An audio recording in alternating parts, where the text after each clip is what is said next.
Hai, Assalamualaikum dan salam sejahtera. Selamat datang ke channel Cikgu Feb. Baik, pada hari ini kita akan belajar sejarah bola baling. Okey, jom.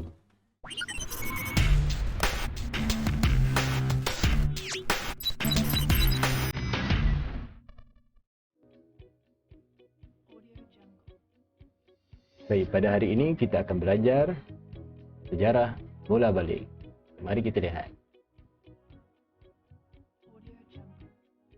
Bola baling merupakan gabungan daripada beberapa kemahiran asas, iaitu bola jaring,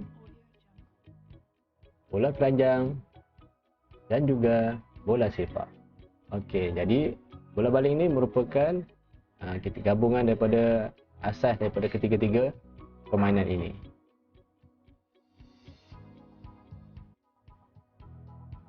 Baik, pada tahun 1976, bola baling ini diperkenalkan di Malaysia. Okey, siapakah yang memperkenalkannya? Okey, mari kita lihat.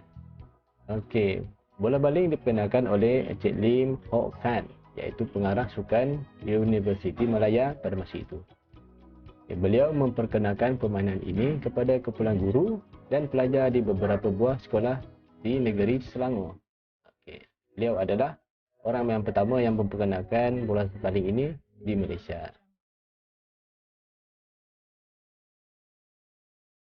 Selepas itu, sebuah jawatan kuasa kerja khusus untuk permainan bola baling telah dibentuk.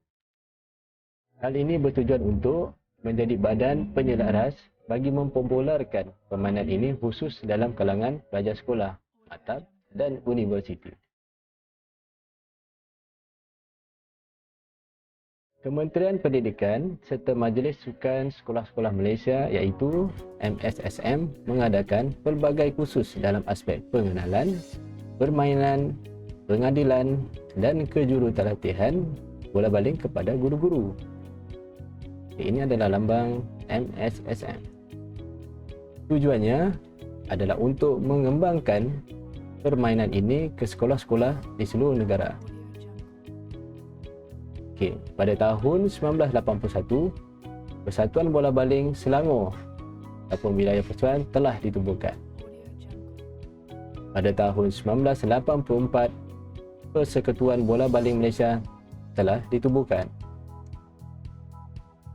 Dan pada tahun 1986, Persekutuan Bola Baling Malaysia telah menjadi ahli gabungan Persekutuan Bola Baling Asia, iaitu AHF.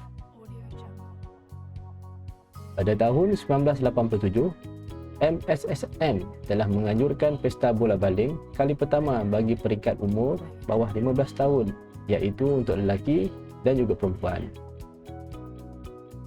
Pada tahun 1988, pesta bola baling MSSM bagi peringkat umur bawah 18 dan 12 tahun untuk lelaki perempuan diadakan pada tahun 1988.